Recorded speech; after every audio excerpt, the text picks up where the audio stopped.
pretty much anytime. You have my number. Best thing to do is just shoot me a message on WhatsApp, and I'll get back to you when I can, and we'll get you set. Okay. All right. So which what validator would that be on? Would that be on Chris's or your guys' validator? Yeah, the Like, Corium Community Dial Validator. yeah, because there's no sense. I'm not too keen on spreading it over a few validators. If you're going to go with somebody, just go with them. Well, I mean, it is a good idea to spread it out a little bit, especially if you have a large amount, in case there's a what's the word? Somebody help me out here. Slash. You mean Slash? Yeah, because if excuse me, yeah, if one of the validators gets slashed, you'll lose a percentage. So if you have it spread out over, like 4 or 5, you Yeah. won't lose much on the slash. Yeah, but I mean, if the validator is running properly and everything, there shouldn't be any problems with Well, Slash, right? the thing Yeah. is we don't know what may happen. You know what I mean? Natural disaster. Anything could happen. So that's why it's safer. Good. I've Good to never hear. I've never staked anything before here, so this will be a new experience for me. I've basically just kept mine, all my stuff in hardware and soft wallets. I've never done liquidity pools or anything like that, so be really interesting to see how this is going to work out. Yeah, it'll be good because I know multiple great community validators, so we should spread out really well. We're Well, I mean, I might converting as one Bitcoiner at a time. One Bitcoiner at a time. well. Well, I mean, I'm still gonna keep my Bitcoin. I mean, that puppy's not going anywhere. I'm still increasing my bags here on a monthly basis. Good. But yeah, question since I'm up here, a question I had here is, why do you think we are having such problems getting on new exchanges? Because I mean, we're on what, half a dozen exchanges basically, and really nothing is being said on increasing it. Even Sologenic is on more exchanges than Corium. Uh, Jerry, do you have anything that you'd like to share, or anybody? Yeah, unfortunately, I don't. I have no information on that at all.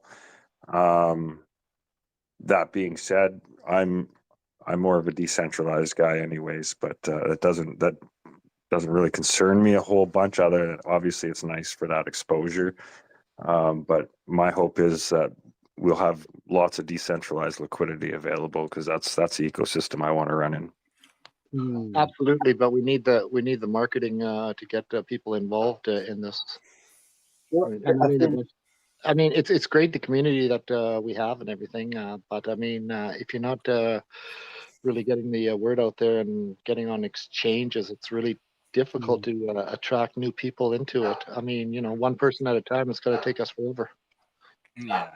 So yeah, and would- that's part of the importance too of getting that like that first question we had there about like coin market cap and that showing that it's 500 million token.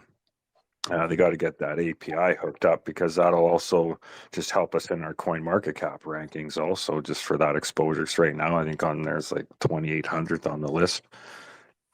Yeah, exactly. Very well. I mean, I'm a big fan, as you guys know here. So I got my fingers crossed here that these guys can do what they say here. And I'm looking at some of these other layer ones blockchains, like the amount of tokens that they have in the billions and stuff like that. That's crazy.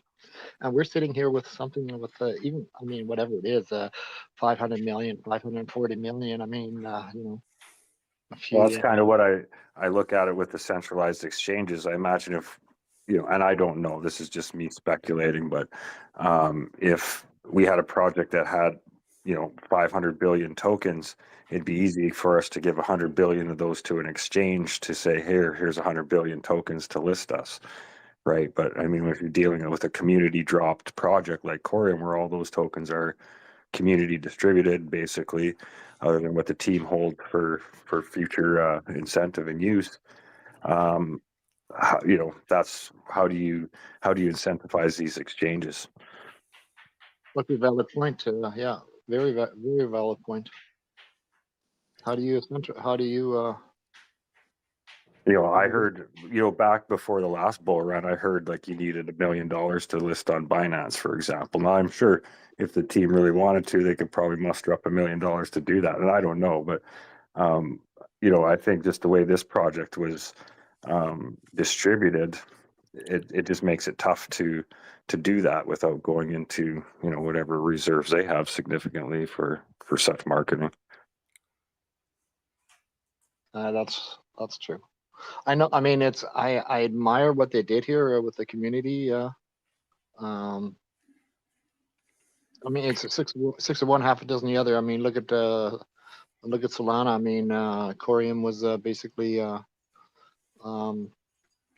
kind of referred to as like Solana. I mean, I've watched a few of these YouTube videos back in the day when Corium started here, and they were comparing it with the Solana, but Solana got all these high worth individuals that are investing in it, and we just don't have the.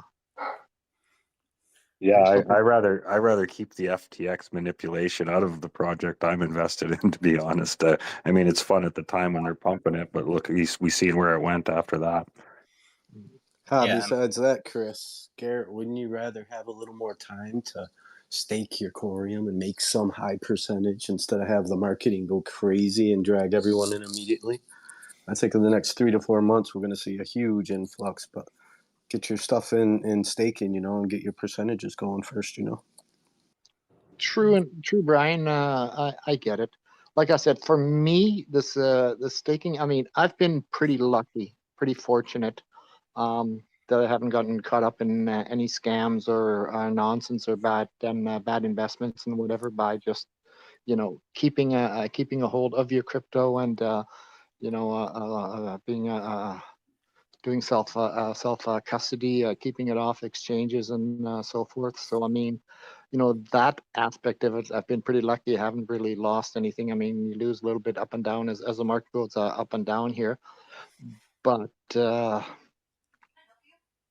what was it? Jesus, what was I going to say? Lost my train of thought here. Basically going into the staking, going into the liquidity pools here. Like I said, I've been in this for 3 years. I mean, I know how to mine and stuff like that. So in that aspect, I'm okay here. This liquidity stuff here is brand new to me. And I mean, let's say you're doing 20, 30, 40,000 Corium into validators here. I mean, it's not a lot, but it is a significant dollar amount. Right, and you hear from so many people here how even with these good exchanges or whatever, there's hacks all over the place here. So it's a little bit worrisome from my point of view, and that's just me not being knowledgeable enough regarding the staking and the liquidity pools. I don't know what you guys feel about that. Yeah, well, that's one of the things that really opened my eyes with the, I just started out following XRP on YouTube and Twitter and got caught up in that vacuum of influencers there that didn't look too far past all the hype. And, like that's to me where once I stepped out and started exploring other projects that enabled me to play around with that DeFi a little bit and staking and see that, yes, there's risks. You got to be careful for sure. But at the same time, all the influencers at the time were pushing you to put your tokens on exchanges, centralized exchanges, in those Nexos and I just looked at that. I'm like, man, they're just setting everybody up for disaster because, once that market crashes, everybody's going to get wiped out. And that's exactly what happened. So here you have people that are influencers for XRP, but they're not even talking about the decentralized component of it. And to me, like, that's the whole reason why we're here. And it was completely being ignored. So though it still has risk, I much rather have control and custody of my assets in my wallet and stake them and accept those risks that way. Because in the end, at least I have my assets. So if I get something goes down, the whole network crashes and we get slashed 5%. Okay, it sucks to lose 5% at any time, but I still have all my assets in my wallet. I don't have to go to court. I don't have to chase anybody down to get them. I always kept control of my assets. And I thought it was a great disservice to all the XRP holders that the influencers completely ignored the decentralized component of it. They ignored the DEX. They ignored the complete XRP ledger. They ignored Sologenic and what they were building there as far as tokenizing assets and the platform that's still there ready to use to tokenize assets. And in favor, just because they're getting paid by centralized exchanges, saying put your tokens here to earn your percentage, your 8%, 10%, so though there is risk, I much rather take those risks in a decentralized fashion, always maintaining control of my assets. Absolutely, absolutely. Well, the XRP community, I mean, that's a beast of another nature here. There's so much infighting and everything. I don't even bother going in the spaces here. I've taken some break from that. When you got people in your own community fighting with one another here, instead of pulling things together here. So the fact that guys in Corium, and I'm looking down here. I mean, my God, the spaces are starting to grow. It's absolutely great to see. I think the XRP community can learn something from the freaking Corium spaces. Well, we have so much to talk about and communicate. There doesn't really leave much time for fighting over petty little things. It's there's so much valuable things or valuable ideas and information our community holds. Just from their own experiences. It's much wiser to tap into that as opposed to go around and attack it all the time. I disagree with a lot of things I see and hear out there, but there's no sense me wasting my time trying to tell everybody they might be wrong. I might be wrong. I don't know. So why waste my time trying to prove that? I'd rather just stick to what I know and build on that. And so, just this arguing and infighting doesn't do anybody any good. People from other communities look at it and say, why would I want to join a community in chaos like that? I love People that, within the Chris. community say, why do I want to be part of a community that's in chaos all the time? I don't want to go to a space where there's yelling and screaming and fighting. If these are all, it's just technology, it's software in the end of it. So if we can't just sit around and talk about it, good, bad, or otherwise, then what's the point? Yeah, awesome, Chris.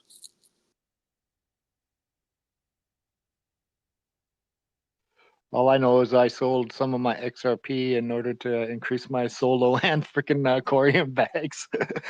I never want to say that. I never want to say that in the XRP community, but it's just been hanging on for so long and everything on this XRP nonsense and everything. And I mean, at one point, I mean, not that I'm out of it completely. I still have a healthy bag here, but at some point, you got to basically take a look at what else is out there. You're not going to offend anyone here. What's There's that? great news. There's great news there. Just this week, the one amendment has passed, and the last I heard, with that amendment passing, it looked like 80% of the validators were upgraded to accept that. So, like from what that tells me, I think as far as the validators all upgrading the software or whatever version they have to be at. I think that part's achieved now, so it's just a matter of getting those other 14 votes for the AMM and making that 2-week threshold. So to me, that was a very positive development in the XRP community this week. Well, I'll tell you, I'm not as bullish on XRP as I used to be. I mean, it was XRP. I mean, big advocate of it. But I mean, if you think about it, like you're looking at freaking 50 billion circulation with another 50 billion locked up in escrow here. I mean, again, the amount of tokens on these projects here, it's mind-boggling compared to what you have on a Solo or a Corium. If these things ever catch on fire, I mean, look at Solana. It'll be insane. And it doesn't take a heck of a lot of news to get people interested in it, like with Solo and the tokenization aspect here. Um, you Yeah, know, we're all waiting for that day. Well, in fairness, though, like with XRP, and you know, I've been here long enough. To me, it's kind of we're at the point where I'm starting to see it all come to fruition here. But I was just listening to that interview with the CEO of Uphold. You know, they're taking on Ripple's ODL liquidity. They expect it's going to be, I think, 5 billion a year in volume through Uphold just from the on-demand liquidity. So, and then he described basically.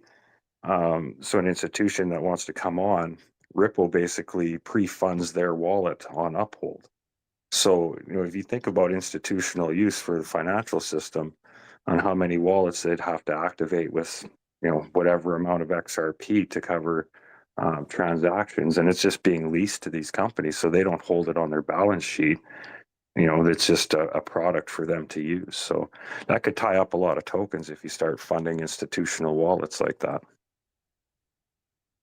yeah, I don't know. I'm just not that keen on it anymore. Believe it or not, here I'm more interested in Bitcoin than XRP. I'll always be an XRP person, but I just don't. I've listened for 2.5 years in these spaces now, and I just can't get my head wrapped around here the fact here that these guys think that we have $500, $1,000, $10,000, some ridiculous prices on XRP here. Christ's sake, for the last 10 years, we haven't gone over $3.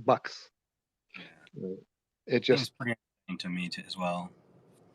Yeah, no, I'm certainly not in that camp, but I do see once it is fully utilized, definitely, you know, a $5 to $10 XRP potentially. And, you know, a part of that's just because our USD and Canadian dollars worth a whole lot less too. You got to remember that. So, you know, $1 million doesn't quite go as far as it used to.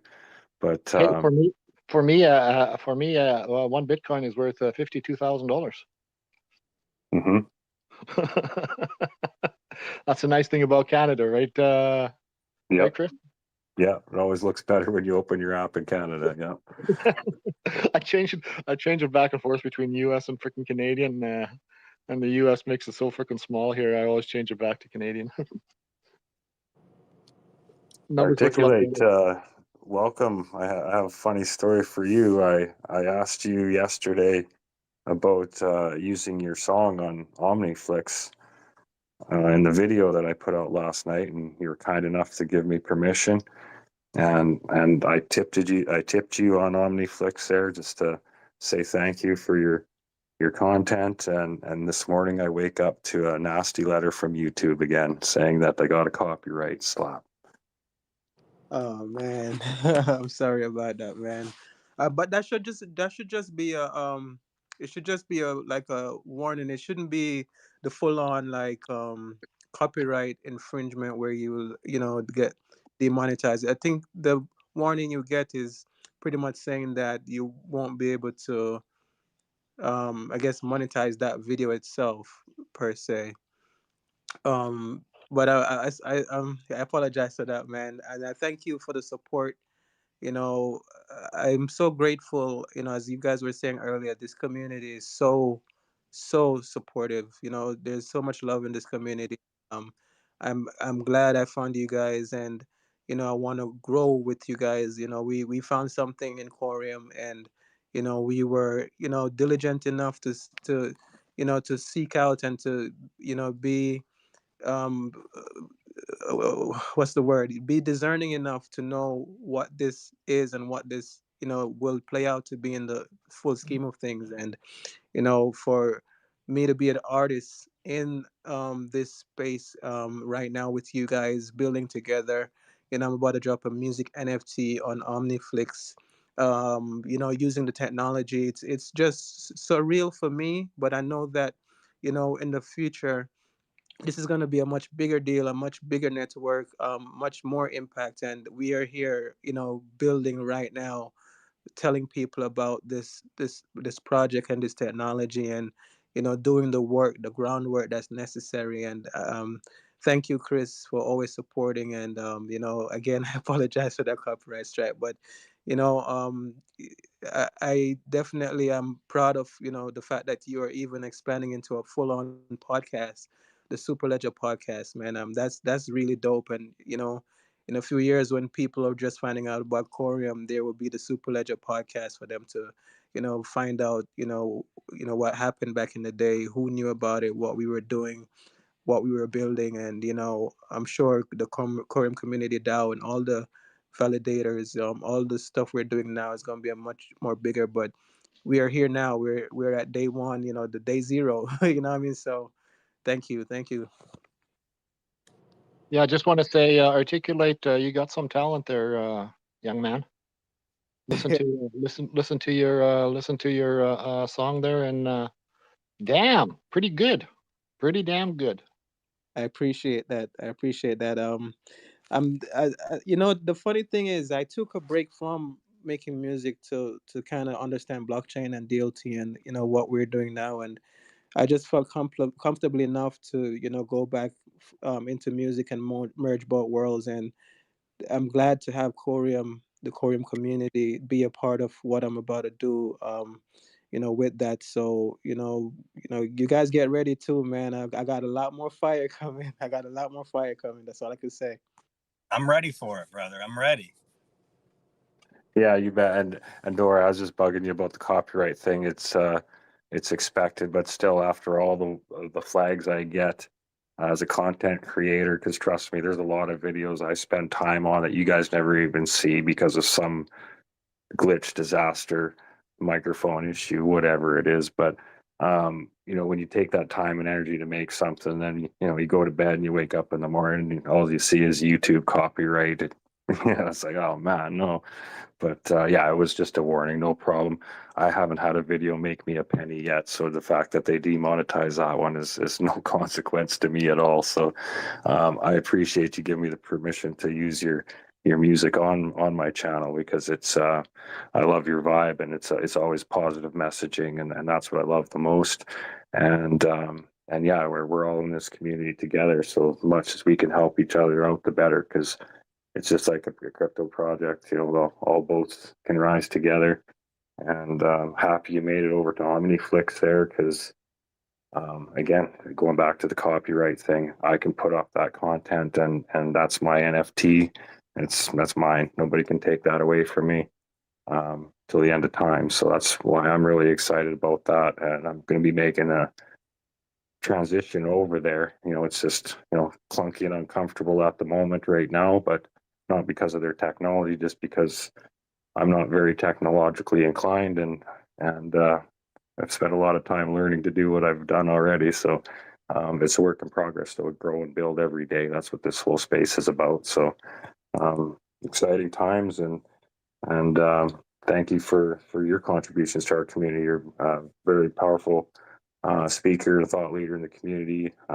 You're going to NFT NYC in 2024. So yeah, pleasure's all mine. Anytime you need my channel, it's there for you. Yes, sir. And I'm glad you mentioned the fact that you're going to be transitioning over, because I see OmniFlix as that platform that has the potential to do just that. The not the next YouTube, but it's going to be the evolution of what we know as YouTube.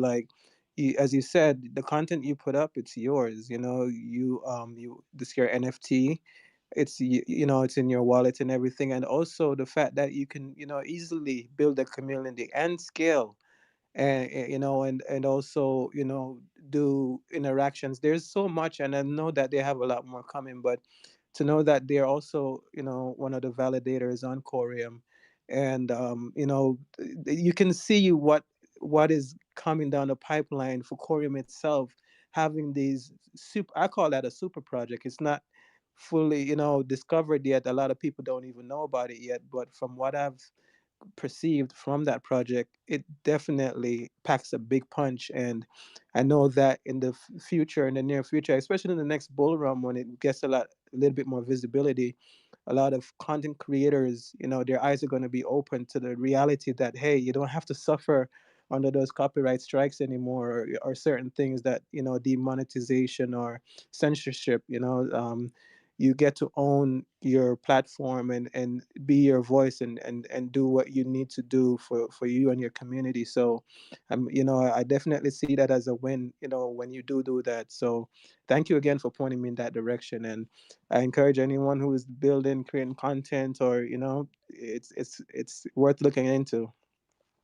Yeah, I actually just stumbled across OmniFlix because they, I do content on Corium. I seen they started a validator on the network, so I just started looking into them and seen that they had an X space going on one day. So I popped into there, and I was like, wow, this is going to be, just because the not just OmniFlix, but the talent and the minds that gather in that space, just the wealth of knowledge they have for the whole Cosmos ecosystem. It was clear, like, wow, I got to spend a bit more time here. So I started hanging out there. And looking down at the screen here, I see Chris from Fight Farm.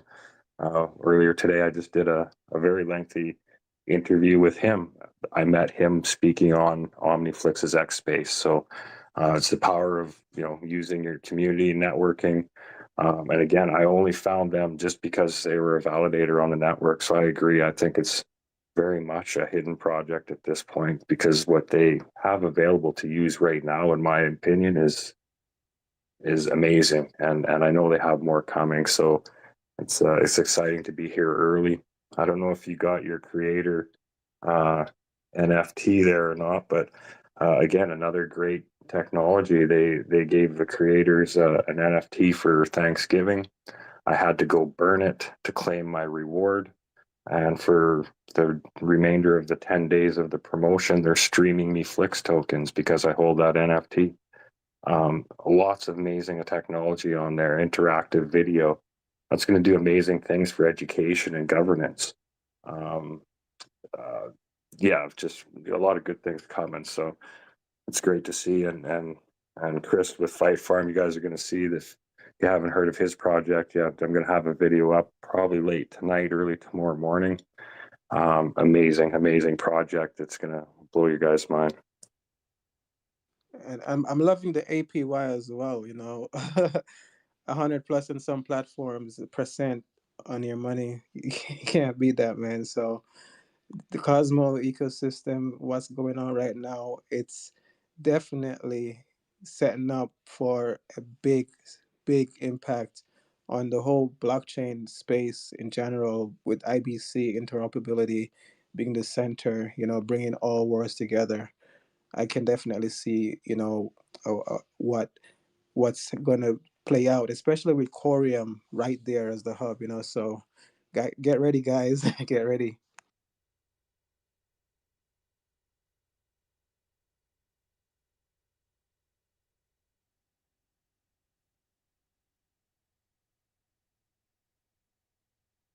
Right on. Well, we don't have any scheduled format here today, guys. Anybody wants to jump up, just request a mic. I'm trying to watch the bottom there as best I can to bring any requests up. We're just here to celebrate episode 1 and where we're all heading together here. So if you have anything you want to contribute, any concerns. I had another question on the YouTube stream here asking about the exact current supply. So I'll look into that and get that sorted out for these guys. I think it was 540 million. That's the exact supply, I think. Let me Yeah, check that's how I remember it, 542 or something like that. Yeah. Camel, Yeah, how are you doing today?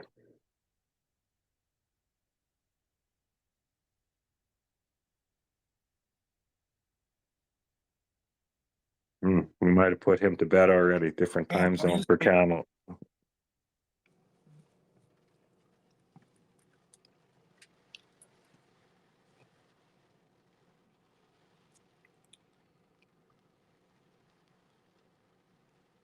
Am I gonna sleep? Hey, what's up, guys? Congrats on episode 1. Look forward to seeing what you do here on a weekly basis, Chris. Congrats. Yeah, thank you. Yeah, I think, like I said, the team did a great job of capturing the Superledger concept there, and just what it means to them. And when I read it, I thought, well, great, that's a great way to capture what the blockchain they're building is doing. But at the same time, it really just captured the community, our community, and to me, it's a huge community, right? Like you take IBC, ISO, that's industry wide. The XRPL, that's a large community, and if we can create a hub to bring everybody together to find some common ground that everybody can work together on here, then that's a powerful community. Yeah, and we do have a lot of good common ground here, so we've got a good base, good foundation.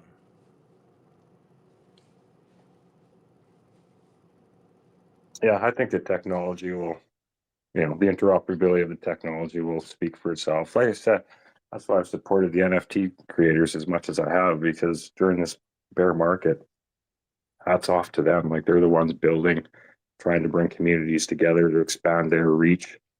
And that goes a long ways, because, you start bringing in the odd person from other communities into your project, and, assuming your project's good and viable, that's all it takes is to, get 10-13% of another community to say, hey, there's something good going on over here too. And we need more of that. There's too many people in all communities that are just stuck in a silo. It's hard for me. Like, I try and cover Corium content as much as I can, and there's a lot of days I find like, man, like all the time I spend researching Corium and XRP Ledger stuff, there's so much other things, new chains coming up that I just have no idea, right? You just can't keep up. That's why you need your community. We need a common platform to all gather and exchange ideas and learn, like, hey, I've been on Flix. I haven't even looked at staking my Flix tokens. Now I learn it's over 100% APY. Well, I got some Flix tokens just sitting there doing nothing just for me to make content. So yeah, I might as well stake a few. So question for the experts in this room here. Corium, would you say that's kind of like a quant? Because quant is trying to do the same thing, isn't it, with the interoperability and the security? Do you think, would it be fair to say that quant is the competition here for the Corium? I think the idea was to be an overledger, right? For quant. I don't know much else about quant. I haven't done research on it. But the motto is to be an overledger. Right. So Quant is definitely kind of more of a competition for like Cosmos IBC. But the way Quant does it is definitely some trade-offs as far as centralization. Um, I'm trying to remember the exact. We had some really big Quant people back on Clubhouse in the bull market, and these guys were talking about Quant quite a bit. But overall, it's probably, I don't think Quant is a bad project to invest in, just from a possible profitability. They seem like they did good last bear market or last bull market. But I would say, like, long term, you do have to compare like how they're doing interoperability versus something like a Cosmos IBC. And I do feel that Cosmos IBC has nailed it from a much more decentralized manner. And I do think that long term, that's more likely to be sustainable and prevail. Whereas the way that Quant does it, depending on how they play with the regulators, that could become an issue. But yeah, I hold a little bit of Quant still. But if I was choosing like how to launch my project and stuff, I would never launch on Quant.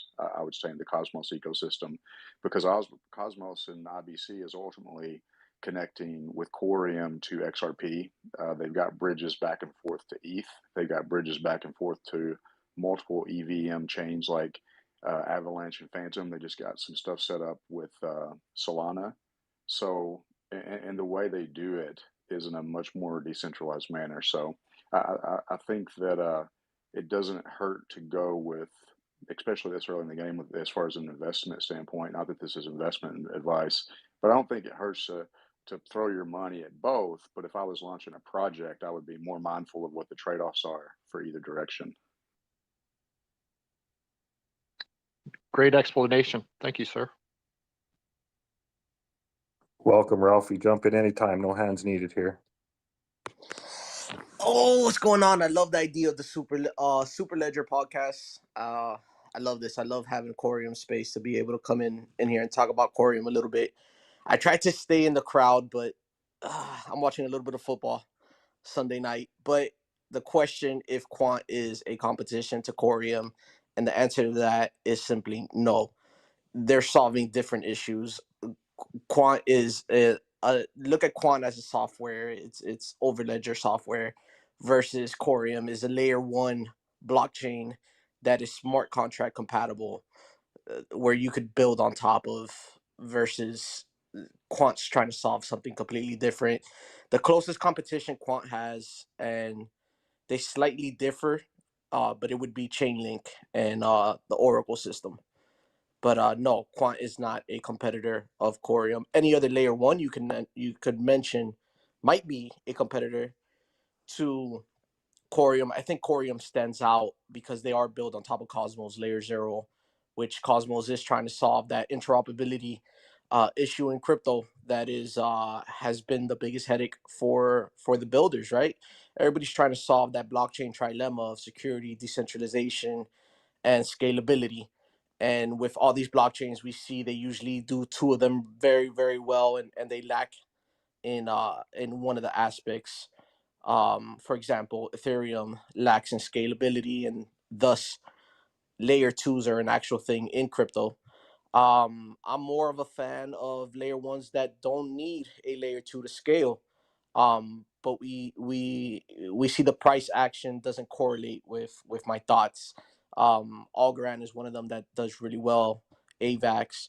However, Corium stands out with the simple fact of IBC and the connection with Cosmos. I think that that's a bit of a game changer, and it allows you to communicate with other blockchains a little bit easier. But I hope that answers your question. And if any of it didn't make sense, it's Sunday night, guys. No, I appreciate you jumping in, Ralphie. That's great. Yeah, Yeah. it's kind of one of those apples and oranges things. Not necessarily one's better than the other. Just kind of doing two different things. The nice thing is you can talk about things like this here in a community like this here.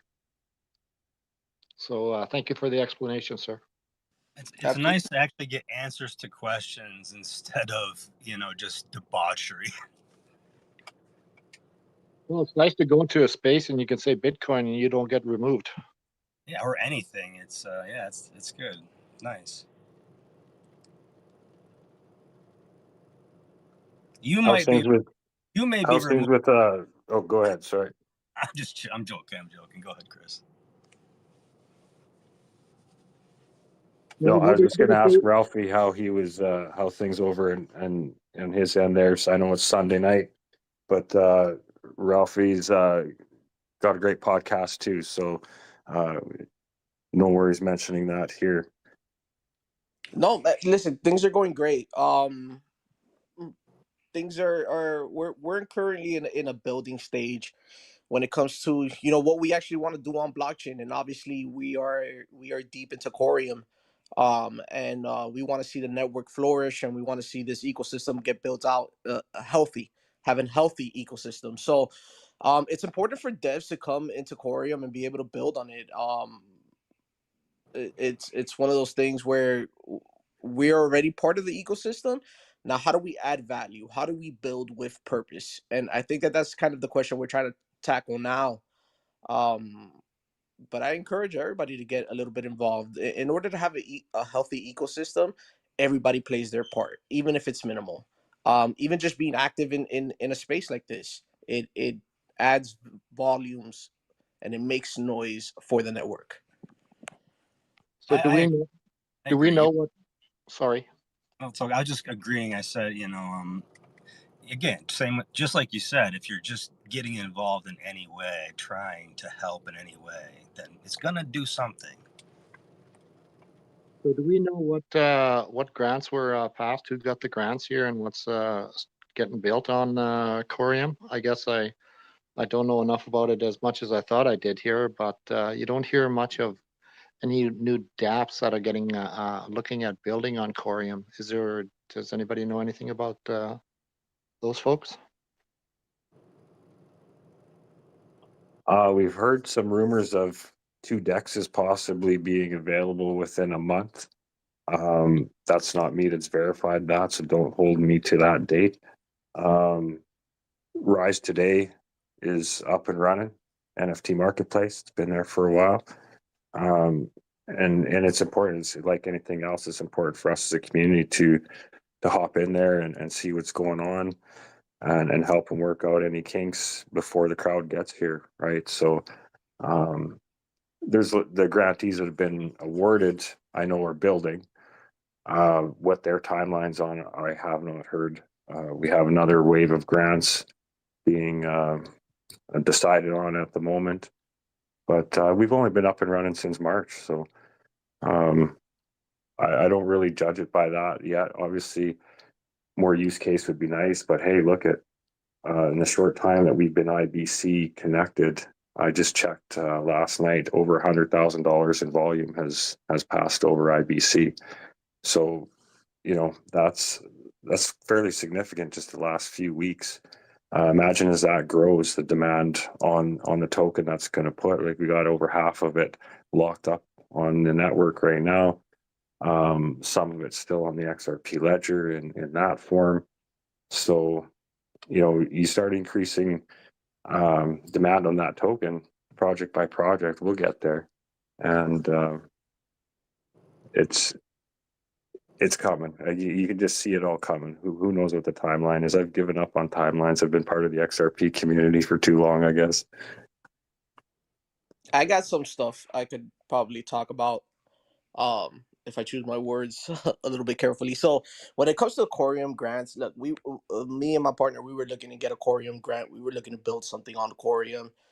I always go back to, like, I don't want to just build anything. I want to build something that I'm passionate in, that I'm going to enjoy building, and that has an actual purpose and makes sense. I'm not one of these guys that just wants to build or be like, hey, we got a Corium grant, look at us. Like, no, if it doesn't make sense, it doesn't make sense. So we've had conversations and meetings with Corium, with the team, and kind of got an idea or grasp of what they're trying to do for this wave of grants. And I think that they're going in the right direction. A lot of the things that need to be built need a little bit more of infrastructure. Yes, it's EVM compatible, but the groundwork still needs to be built in order for the code to work. I could say this. I know there's another NFT marketplace that's going to be built. I think the announcement was made publicly. It's somebody that does have experience in the space, in the XRP space, and they're kind of doing something over on Corium as well. I know that was a grant. We had an idea, which obviously in the past I couldn't talk about because of NDAs that we came out with and whatnot, but we wanted to build the Corium name service. So your .corium names, just like every other network has, your .eth, your .sol, and we thought it was a great idea. And we're into NFTs. I think everybody knows that now, you know. And it made sense to kind of build a Corium domain name service and add a decentralized ID to it. And when we talked to the Corium team, they already have someone doing it. So people are actively building on Corium, which is something that you want to see for the network.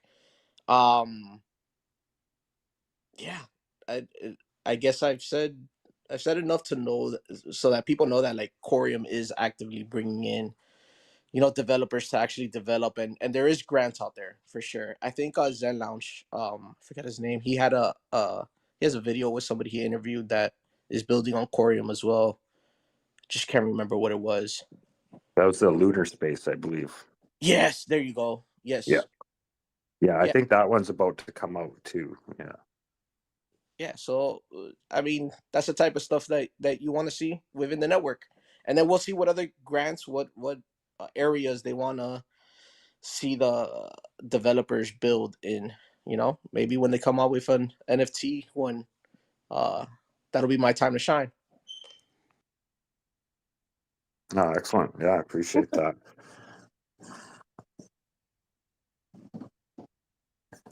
And as far as being new chain, like still groundwork to figure out. That totally makes sense. I mean, chain went live in March, and I know some of the issues Rise today's marketplace is having, like just with wallet connectivity. Like some wallets work really good, others not as good. It doesn't mean it doesn't work, but there's still glitches to overcome. So that's exciting to see what's coming. I that's just it. Like I know it's all coming in the background. When you ask, like, can you point your finger to something? Well, no, I can't. I'm unfortunately not close enough to that information to share it. But you can just see where it's going. You can see the partnerships they're making. You look at the validator list. Like I said, that's what turned me on to OmniFlix. And you can see what's going on with the other institutional validators. Partnerships with Uphold. Like that Uphold partnership's clear. Uphold's been a supporter of the XRP community through the whole thing, and here we are now. They're officially going to be handling on-demand liquidity through Uphold. So we're all connected with that. I've always said all the way through this. This is all interconnected, and that's why I've documented my journey. This whole journey since last December, before this chain even started. I think it's something special happening here. We can't maybe see it all right now, but a year from now, we're going to be looking back on these spaces and be amazed at how fast everything came together. Yeah, exactly, Chris. Exactly. And I think the main difference here is that, Corium is smart contract. Like you could build smart contracts on it right now. And if you look at other ecosystems and kind of the D apps that have been built, it's huge for the network. Like we can't put a lending protocol on XRP, but we could put it on Corium. And lending is huge when it comes to the DeFi space. How much money is going to be flowing through the network when you have people building lending protocols and D apps that interact with the network. I mean, we're gonna see the growth, but it is gonna take time, guys. This type of stuff doesn't happen overnight. The adoption comes in, and you don't want it to happen overnight either, because then it's not sustainable. You want to see the adoption have a steady incline. But yeah, I digress, guys. I will go back to listening in and supporting the space. Appreciate everybody's time. Thank you. Yeah, thanks for stopping in, brother. Appreciate it. Yeah, and another great podcast out there, Flippin' Hodl. Ralphie and Leo. I gotta catch that next one. I just marked down your events again. I don't know how it got turned off, but I'll be attending again. Ralph, you've been rocking the scene for a while, bro. You do so much for the community. We're all glad to have you for sure. Yeah, and man, I had he mentioned Algorand, and it just jogged my memory that there was some pretty significant news with Algorand this week that caught my attention. I'm not active in that community or the knowledge around it, but man, I read something about Algorand this week that was pretty interesting. Yeah, I heard something too, and it does sound pretty crazy.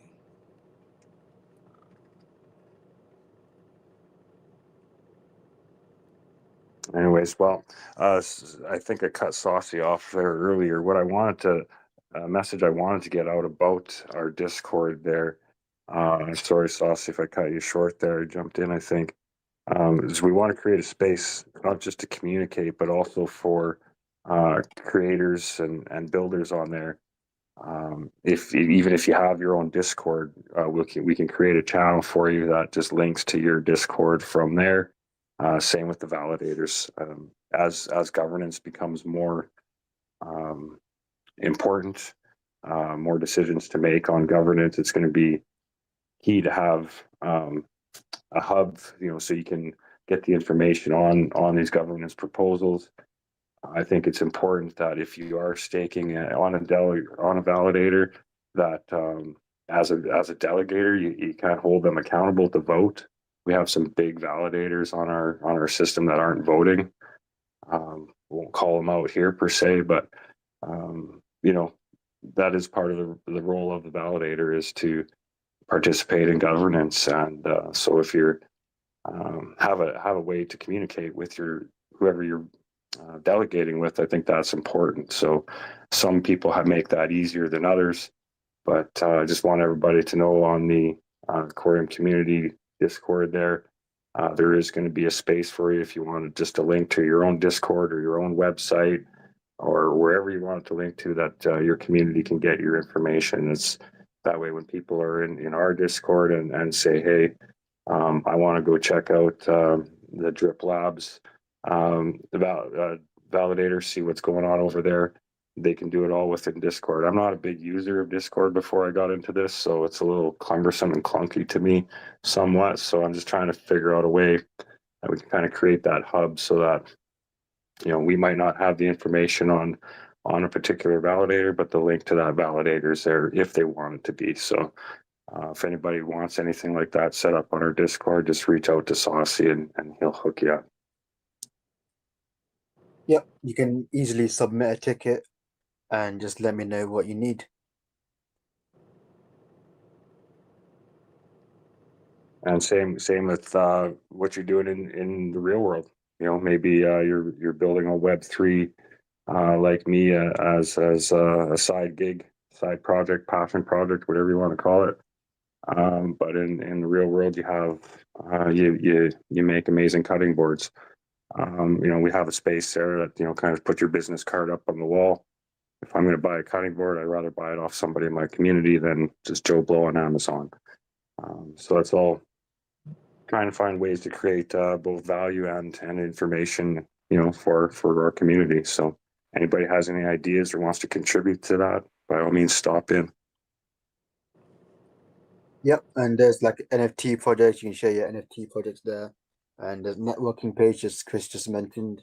We also have a token economy system where you can, you know, push a command in the Discord and it'll give you CCD tokens. But we have, you know, we may or not might have a plan in the future for our Discord tokens.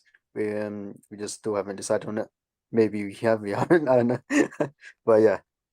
You have a token economy system and you just hop in a Discord and put in the command and you'll get 50 CAF coins. Yep. Yeah, we're working on it, guys. We got a white paper that's kind of a living document there that obviously it's meant to be a community project. So our teams spent a lot of time putting it together. But obviously the more eyes and ideas that can get on there, the better it will be. The hope is that whatever we can build with this DAO can be a template for other people in our community or other communities to use moving forward. So it's kind of an interesting spin on a DAO, I think. I mean, it's been done before. It's not unique by any stretch, but the cooperative approach to a DAO isn't widely used. There is some states that do have specific laws in place to accommodate cooperatives, DAOs. I encourage everybody to look into it. I think it's a very powerful tool. They can be run as a business, like for profit. It's a tricky space though, and we want to do it right. We want to do it legal. We don't want anybody to get burnt. So it takes time. It takes a lot of research, and yeah, the more eyes and community we have in there looking at it, trying to put it all together, the faster we'll get her up and running. Yeah, I remember the first time you brought that up. I just really think it's a brilliant idea, and it just never really occurred to me that it was possible. And you know, here we are. Just a great idea. Yeah, still a long road ahead, but the encouraging thing is like the Cosmos ecosystem is so far ahead of us, and it's built on the same technology that we can interact with out of the box. So I encourage everybody, like if you have ideas and you're trying to think how can you incorporate that into the Corium network, just look into the Cosmos ecosystem. There might not be what you're thinking of, but something similar to it, or possibly even a tool to help you along that path. Like, you know, I know I created the Corium community DAO on DAO back in June when the validator fired up, June 26th. You know, it's just been sitting there quietly. Just because it's just not ready yet, but it's an amazing tool ready to be used. But again, just want to make sure we're doing it right, and a lot of great minds in this space. I spent a couple hours with Chris from Fight Farm there. he's obviously had a great bunch of great information, great ideas, and things to be concerned about that we talked about with DAOs and that. And you know, it's just the more you communicate these ideas, maybe it's something you overlooked or hadn't thought about that you know, just spurs a new path forward, and that's important. That's again what this space is all about. And it's great because we do have the time to build here in this bear market. So, you know, it's a perfect time for what we're doing. Yeah, I'm DMing Chris right now from FlixBets because I really like what he's building, and it's super interesting. You know, I think everyone should go check it out because it's pretty awesome looking. What is that again, Brian? What Chris on FlixBets is building, it looks pretty awesome. Like Chris was saying, he interviewed him today. I think you said, Chris. Yesterday? Was it? Yesterday? Yeah, that was this morning here. Yeah, This morning, yeah, I was just speaking to him on the side after you said that, and I'm just blown away from just what he's telling me in the first 2 minutes. You know. Yeah, I felt kind of bad because you know me, I like my long content, right? But yeah, we went a couple of hours there, but I could have went a couple more to be honest. I told him I had a list of questions. I didn't even look at my book, so you know, yeah, it's you know, and this is, you know, that's why I was trying to point out, like, there's so much value just next door in that whole ecosystem for us to tap into, because they've been building on Cosmwasm and using IBC, and you know, a lot of things have been tried and tested, and you know, there's no sense trying to reinvent the wheel, right? Like, there's no sense me trying to build a DAO from scratch. For You know, sure. there's perfectly good tools over there to use. So, Oh, that's awesome.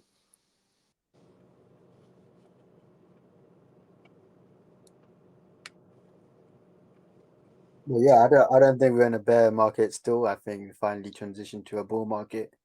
It just, I Yeah, think, I'm pretty sure we're about to see something with Corium. You know, in terms of price, we're still stuck at 9 cents for the past month, I think. But we are going to see some movement, that's for sure. I'm gonna December call it a bear market until we're at like 40 cents or so, or 30 or 20 or whatever. Yeah, I mean, money is money. If it goes to 40 cents, I'm happy. Yeah. I'm pretty sure everyone else here would be happy too. Oh yeah.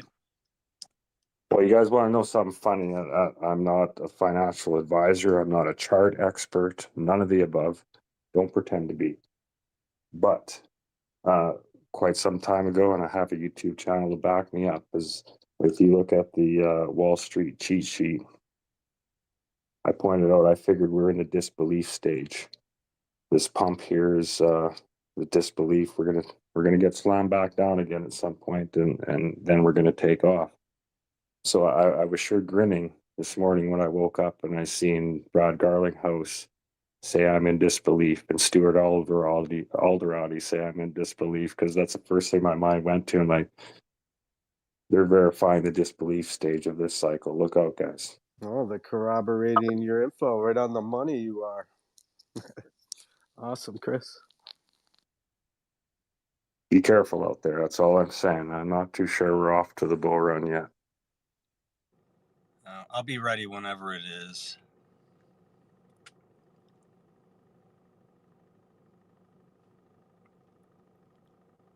I don't know about you guys, but I'm so pumped about the fact that hopefully ETFs are going to go through here, because I think that'll be a nice little catalyst to get us into the bull market. It's not only going to affect Bitcoin, it'll affect a lot of crypto. Oh, what about Coinbase? It's anybody had Coinbase shares, you know, went from a low at $32, and I think it's trading at about 120 right now. I know, insane, absolutely insane.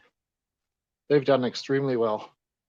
I remember the media slapping Kathy Wood around when she I think she bought a couple $1 million worth of Coinbase when it was down at $33, and she was getting heckled pretty good for it, because obviously there was plenty of FUD at the time about that. But she's sitting pretty now. Well, you know, everybody's a freaking expert, right? Look at how much. Just imagine being Michael Saylor, and how much BS he had to go through, and you know, all these naysayers and whatnot. The guy's smiling now, and he's going to be smiling in the future. Yeah, he's bit off a lot, that's for sure. At the same time, it's a lot of liquidity in one spot too. But we need, this is like you said, we need some kind of a catalyst to get this thing going here. I mean, retail investors. I mean, I think we're all tapped out. We've put all our monies into it here. I think it's time for the institutional guys to come in and float a few of their trillions around here. That's what's going to give it. It's interesting though. Like I spent a lot of hours listening to the guys talk at the European blockchain conference. There's a lot of great speakers, a lot of institutional money being represented on those panels. And man, like the vibe they gave is like they like the technology. They've been doing lots of experimenting and testing and trying this and that, and but they're still saying it seems like it's years out. Like some are even suggesting 5 to 10 years out before mass institutional adoption. You know, so I don't know. Are we just too close to it? It seems like it's just around the corner, or are these guys just not giving us the straight goods up there? Hell, some of us don't got 10 years to spend here and wait. Yeah, well, I just think the You speed of the damn right, technology you won't old son allow of it. a bitch. I can't imagine 10 years. I mean, anything can happen, but I'm certainly expecting something far sooner. Man, 10 years, I'm going to be in an old age home, man. I can't wait for that. You could be my grandpa in 10 years. At least you'll own it. Woo, wow. All of a sudden, you know, let's say you were right here 10 years later and everything, but now you're too old to spend it or do anything with it. You have to give it away. Oh, you'll find a way, bro. Where there's a will, there's a way. Yeah, you will. But what struck me as odd is like institutional money's here. You know, it came through a very, I guess, dubious portal through FTX. But like you look at the Ontario Teachers Pension Fund in Canada here, they lost, I think, $180 million of their pension fund in the FTX debacle there. You know, so to me, the institutions aren't that far away. You know, they're just around the corner in my mind. And that is interesting because I really never knew that Teachers Pension Fund was invested in somewhat a percentage in crypto. I just wonder how many other these funds here the same way have some exposure to crypto. They're you know, just dipping their finger in. You go through that list of the big accounts on the FTX debacle. There was a few pension funds in there.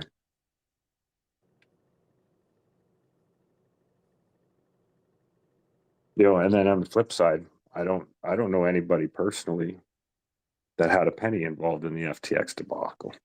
So, is the unsophisticated investor safer in this environment? Maybe.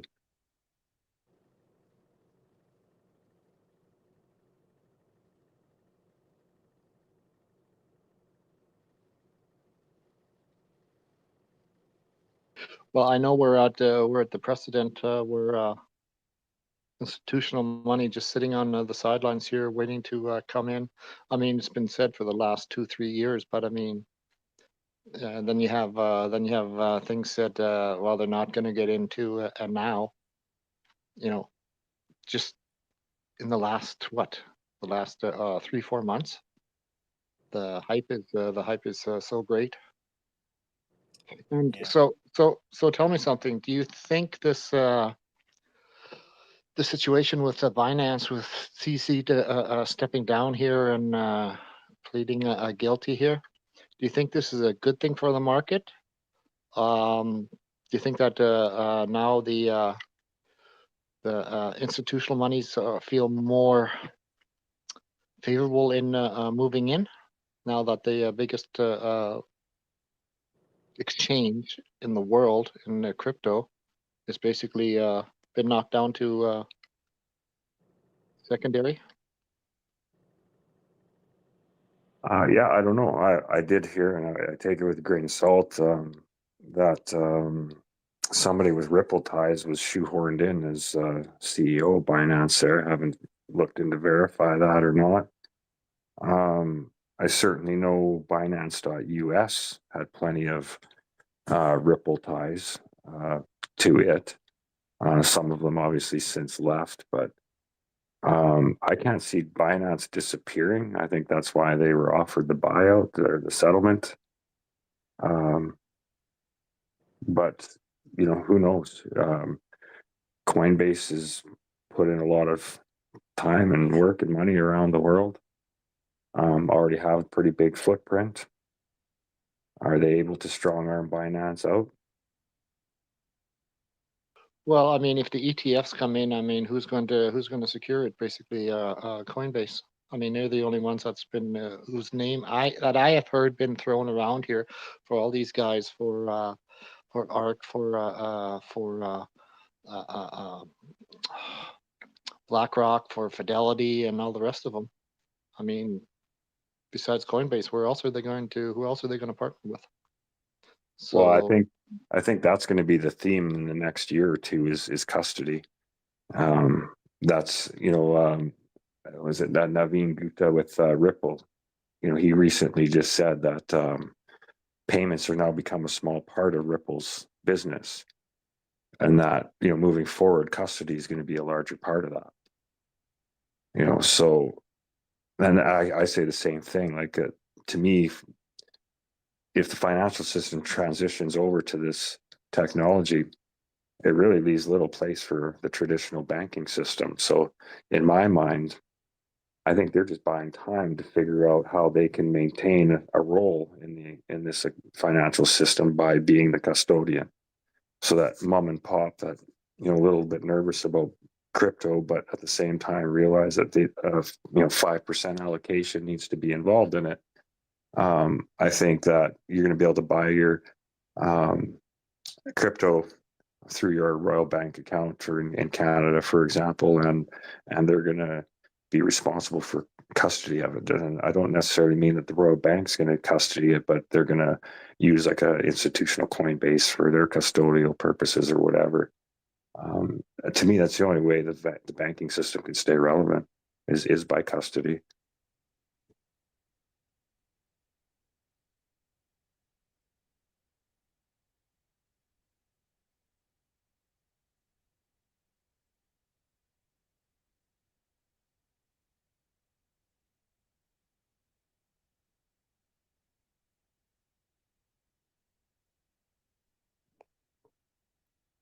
Did I rug or did I? No, we're all sleeping. I don't know what to say anymore. We said a lot. we're hanging on every word you say, Prophet Chris. Oh yeah, right. As I said, I know you guys hear me talk enough, don't you? Get up here, help me out. Hey guys, how you doing? Aloha. What up, Levi? Welcome, Levi. Hey man, I'm in my shop. It's noisy as can be, so that's why I'm kind of quiet, but I came up in the office and I just wanted to tell you, I heard you say the words cutting board, and I've been making a bunch of cutting boards because we've been making a lot of moves in here and got some big stuff out that didn't serve and got a couple new CNC machines. And so anyway, we're going to be able to do a massive or any size Corium logo or any of your company logos into a cutting board or into a sign or into basically just stepping up the game big time. And just wanted to mention that. And so if you want, I'll even throw in a cutting board to your prize package, because I've about got your skateboard ready too. It's highly custom and very much going to be a prize. And so Levi, yeah, can I ask you a quick question? Are you in contact with anyone that builds or that puts together like high quality like backpacks, things like that, computer like bags and cell phone cases, things like that? Is that up your alley? Dakine, if I'm in contact with their original shop. It's in the same building. I was just checking them out the other day. Cool. Let's talk about that later. Awesome. I think we have an opportunity to actually collab with them because they're close with me. I even know the owner, the original owner. So Yeah, I mean, you know how much I've been talking about this EMF stuff, and just got back from Cancun, and man, I just got destroyed. Like, got sick, got better, came back, got sick again. I don't know. It seems like every time I go through an airport, I just get crushed. yeah, I think that's common these days. So yeah, that's a great idea. It's exciting to see what you're doing, and I think people are gonna be excited to see what comes out of it. Yeah, I got crushed too, Mac. Dude, everybody got crushed. Everybody got crushed. But yeah, the last, you know how I was doing the other stuff.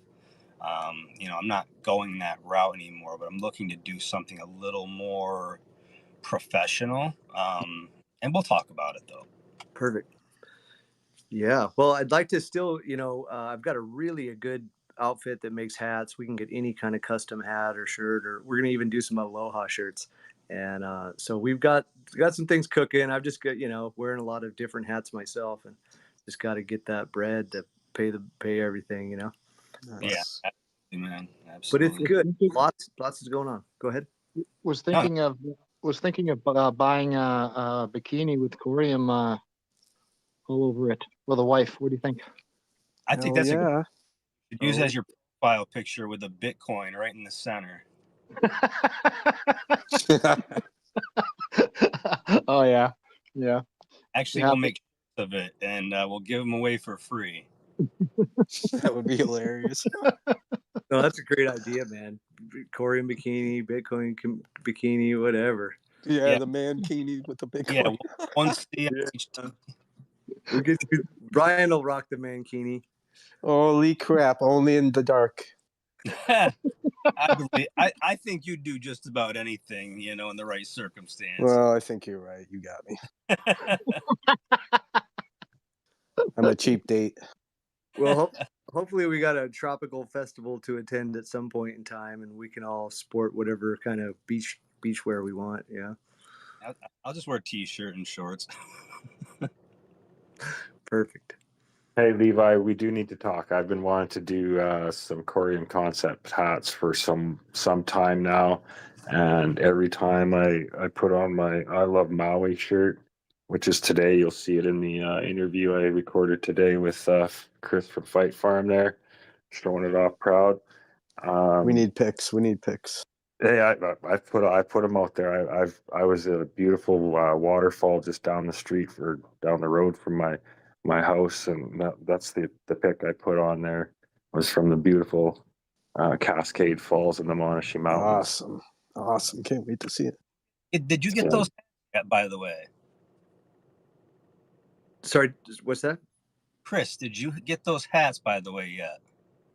No, I have not. But you know what? I'm not at home right now, and it could be at my box, but I'm not at home, so I'm excited to. Yeah, I would imagine they're there by now, unless they're in customs, of course. Cool. Yeah, but Levi, I'd like to get together and do a hat with you for Korean Concepts. We'll work something out there. I think I got to get a couple of those on the go because I do like to wear a hat every now and then, especially since my hairline's receded and grayed a bit. So I got to get myself one at the very least. So I think we might as well do a few up. Perfect. Yeah, we'll do it. And lots of designs, and these guys are really, really professional and really affordable. And we can get, all kinds of custom features. And so I'm excited. We've got an opportunity to really put out some cool gear, Perfect. Me and Marco talked about this for like 2 hours about a week or so ago. So it looks like we're all on the same page. Right on. Yeah, and you guys will see the Corium Concepts skateboard. It's going to be ready soon, and I've got some more I've been making, and just cleared the vacuum table and got a new piece in there, and so lots happening. So I'm excited. I've been just working like a dog and just juggling all kinds of stuff, but about out of the water and able to show you guys some really cool stuff. And the Solo Nation board is about ready too. So I'm thinking about ways to either raffle that or do an auction or something, because it's a pretty awesome mango skateboard. And yeah, so anyway, I'm excited. And anyone that has an idea that wants to collaborate, like we're doing the, basically just trying to stay focused on original art on the surfboards. And then any NFT you guys want to put on a skateboard, we can do. We can, whatever. So let me know. Awesome, Levi. We should do an Aloha shirt with all different Corium punks all across the whole thing. Shh, don't say nothing. That was my idea. Tell him, Mac, I made some shirts to bring down to Mexico. He did, actually, as a matter of fact. I didn't see my face or anything on, the front of it. I got you a double XL. My fault. Okay. Well, it's cool, man. Well, I want to definitely help everyone represent Corium and whatever their favorite projects are. And, we're just taking it one step at a time. Thankfully it's been a bear, and we can just build slowly. But I think we're all getting a pretty solid foundation underneath of us. So that's the main thing. We don't want to build top heavy and fall over. Yeah. So I'm excited. Yeah, well, I want to thank you guys. You guys are really, in my mind, the leaders on Rise's platform there, putting your content out, using his platform, getting the kinks out, and pioneering that whole space for us. Because there's going to come a time where a lot of people end up there using it and aren't going to, maybe realize the people that have been there since the day one, like yourself, building and putting NFTs out and helping build. Like that's truly helping build this ecosystem and get a platform of that scope up and running. It needs the community.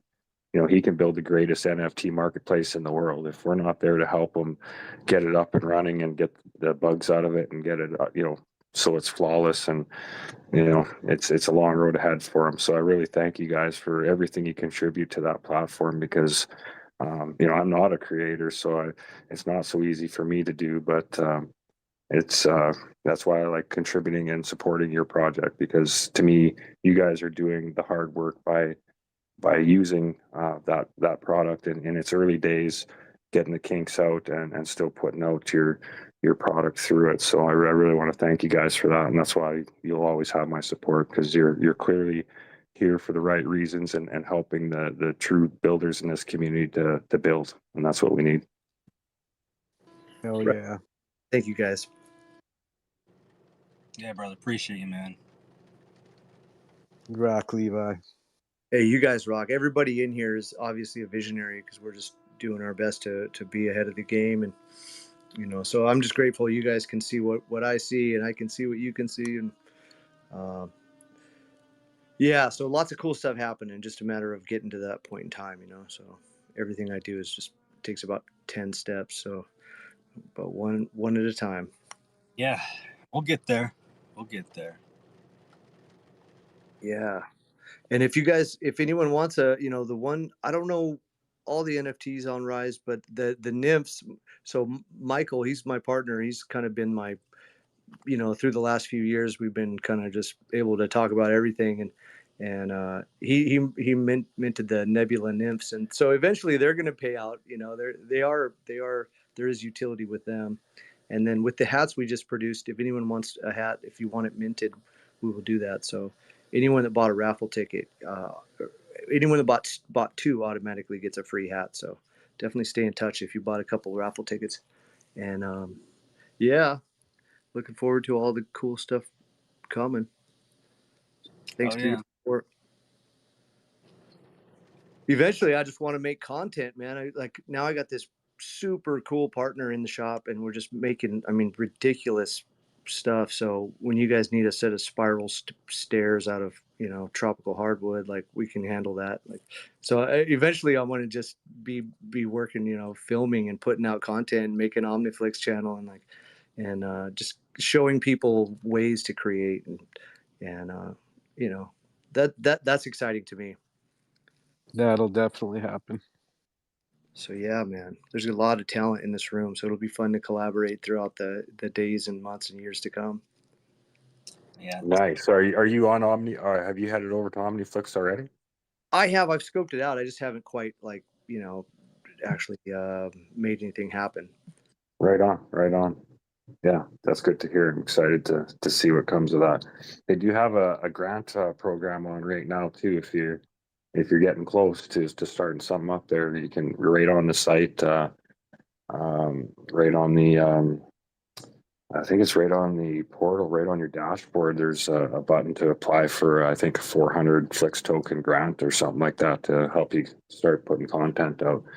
Very helpful, guys. The minute you reach out to them, show some interest, they'll be more than happy to walk you through what they're doing there. You won't regret talking to them. Let me tell you that.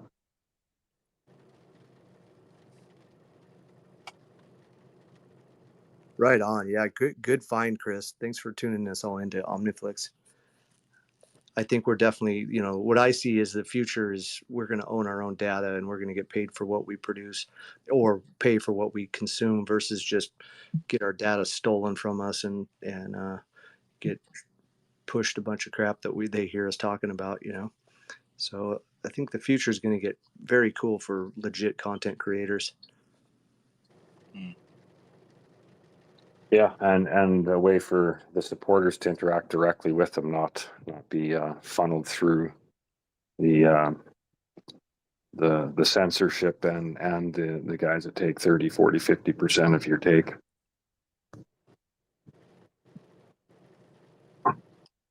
Yeah, those days of getting robbed are about over. I think we're on to some good stuff.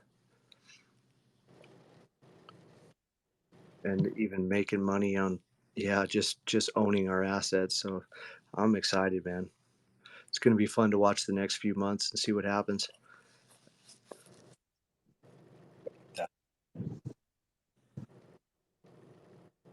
Sounds good. If anybody down there wants to come up and speak, floor, we have no set agenda here today. We're just all gathering to launch the new podcast.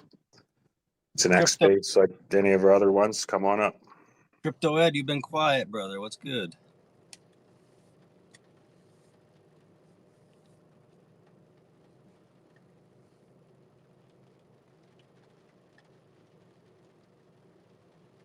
I haven't made it over to the island there, Crypto. I made it halfway there. I went to Texada Island a couple days back for the day, but didn't make it over to your fine island there. Where are you? Where are you for vacation, Chris? I'm not really on vacation. My partner, she's a travel nurse, so she's been on contract in Powell River here since the end of or beginning of September, I guess. So I came out here for a week or so a while back, and all the livestock's off the ranch now, so I don't have to worry about them there. So I just popped out here for an undefined amount of time. The thing I'm finding is I'm kind of a creature of habit. It's hard having my little recording studio on the road. It's caused me a lot of grief and wasted time and hours here the last week, but it's absolutely beautiful out here. I'm out scouting for some property. We plan on moving out of the Okanagan here next summer, spring, summer, fall type of thing. So it's kind of out here scouting. You gonna move into the Okanagan? No, I'm in the Okanagan now, but we're looking to move to the Sunshine Coast here, Powell River area. That's some dreamy country to me, Chris. Shit, I always dreamed about right there. Oh, it's absolutely insane out here. It's paradise. It's untouched, rustic, rough, and love it. Yeah, it's beautiful. Love it. Really good people up this way too. So yeah, they're cool. Yeah, that's a nice bonus. That's where all the high class Canadians are. The rest of us are scattered all over. Oh, is that what you call yourself, Garrett? Yeah, low class Canadian. Yeah, Albertan. No, I know what you are, you big stud. Yeah. No, it's actually surprising out here. It's I mean, there's definitely areas you're going to find that, but it's quite the opposite. A lot of these Gulf Islands, I'm finding it's quite the opposite. A lot of off-grid type people, self-sustaining. Interesting crowd. Yeah, interesting mix of people. Do you know if it's complicated to get like a citizenship from the U.S. to Canada? Mm. Yeah, I don't, not sure how that works. I would question why at this point in time. Well, yeah, I mean, for like you know, one Listen, of the escapes listen, where nobody's gonna be at, where there's everything you need kind of stuff. But yeah, no, Options, Chris. Options. Yeah. listen, bro. I mean, the borders are wide open here. We accept anybody. Even, yeah, true enough. Same, even, same actually. even, Not just people that shouldn't be here. we even take in Americans. Even Americans. Wow, that's We might slow you down at the border a little bit more than everybody else, but you'll yeah, get in. Yeah, don't blame you for that. yeah. They're gonna stop me. Just make sure you leave your guns behind. You're not allowed to have them here. Damn it. Just don't come in with your Bentley.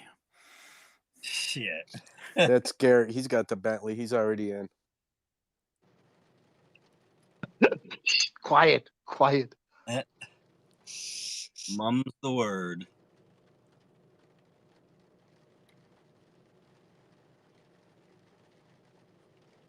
Right on, guys. Well, it's been a good space One so more- far. I think we'll One more question here before you Sure. come out here. Yeah. Thoughts on Venezuela, a pro Bitcoin or pro crypto president? What are your thoughts on that, guys? Oh, that's my buddy's. That's my buddy's avenue right there, Snoop. He's actually in the government of Liberland, which is like the first independent country on this whatever you want to call it we're living on. And he was supposed to go on a delegation to meet with them. So he's not in here right now, but it would have been nice to hear his opinion on that. Cool. But I'll get it for you.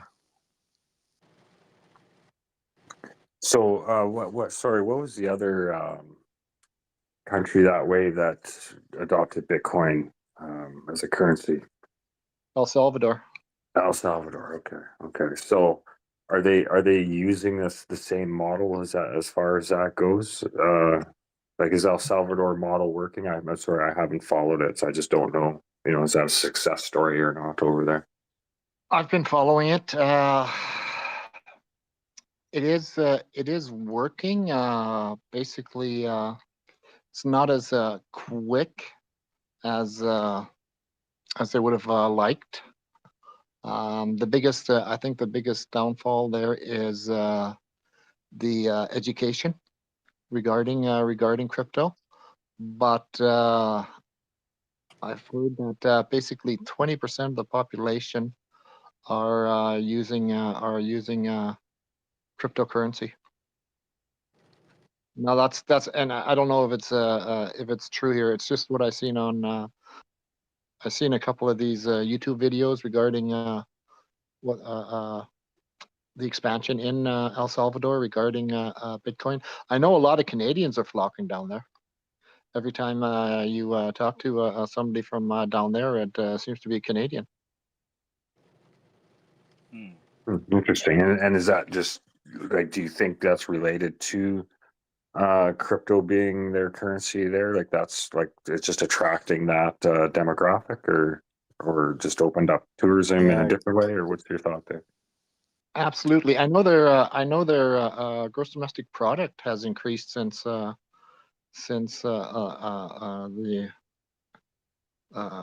adoption of Bitcoin, and the investors seem to be flocking there just for that. Yeah, just for that reason.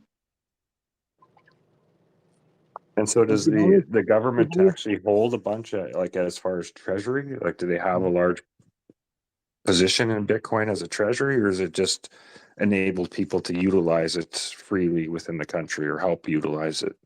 No, the government started buying Bitcoin. They have a treasury of Bitcoin. I don't know exactly how much it is, but they were in that show. They were saying they were buying 1 Bitcoin a day. The government. So I mean, it's a small country. It's a small country. It's 6 million people. But I mean, where else are you going to start this year? You're not going to start it in a country where, you got 40, 50, 60 million people. It's these third world countries here that are going to basically start get this revolution started with crypto. It's not going to be the America or Canada or England or Germany, places like that here. Exactly. But I mean, yeah, my little friend Jen, she's got dual citizenship now in El Salvador, and she said they're really utilizing it. And they have some wallet app that is functioning well, and it sounds like it's actually being utilized. So is everything still priced in like USD, and then you just pay with Bitcoin and it converts it, or are they like pricing stuff in Bitcoin, or what's that look like? Yeah, I'm not sure entirely. I'll have to ask her some more questions about it, but yeah, it's still based in USD. It's still based in USD. So basically, what they do is they pay in Bitcoin, and then they turn it back into fiat. So I mean, we're not at the stage yet where we're something like a Bitcoin. They keep it. I mean, they use it for the transaction and then back to a fiat. But I mean, it's a start here. It's more than I can say for other countries what they're doing. Yeah, so it's similar to the government of Palau then, basically, where it's still a fairly controlled financial tool. Like, it can't just be set free and automated on its own per se. The government still has to manage it fairly closely. Right, exactly. Yeah, but that's a lot of people using crypto. That's the thing. And one thing about adoption, you don't have to convince 100% of the people to adopt something. You only need like that. I can't remember what the magic number is, but it's below 30%, I think. So, you get a large pool of people using it, and a country that can hopefully improve its situation because of it. Then yeah, it's a recipe for adoption right there. It just goes to show you that how these countries are wanting to get away from the U.S. dollar. I mean, you keep printing these trillions of dollars here. You have the money machines running here. I mean, what do you expect is going to happen? It's not going to happen overnight, but my God, 20 years from now here, I think it's going to be a totally different world. Changes are coming. There's no doubt about it. And well, guys, I think we're all. And Corium is part of it. Oh yeah, 100 Bitcoin maxi. I like you. Right on. Well, we'll end the space with that. A Bitcoin maxi saying Corium's 100% part of the new financial system. Beautiful. I'll take it. Right on, guys. Well, I really appreciate everybody coming out. Like I said, this is just the first episode of many.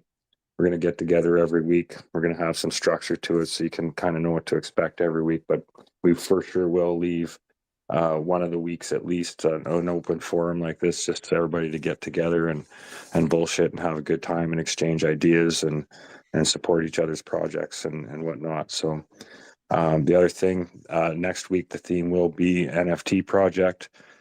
Maybe a little biased on this one, but it's going to be featuring the Corium Punks next week. So if you want to learn some more about what Corium Punks has got cooking in the days, weeks, months ahead, encourage you all to tune in next Sunday. We are going to be going at 3 p.m. Eastern time, not 6 p.m. That was my bad, Scott. Apologize. But No. I have had it advertised improperly, I guess, for several days. So I'm glad those of you have found your way here that you made it. But next week we will be going at 3 p.m. Eastern time, 12 p.m. Pacific.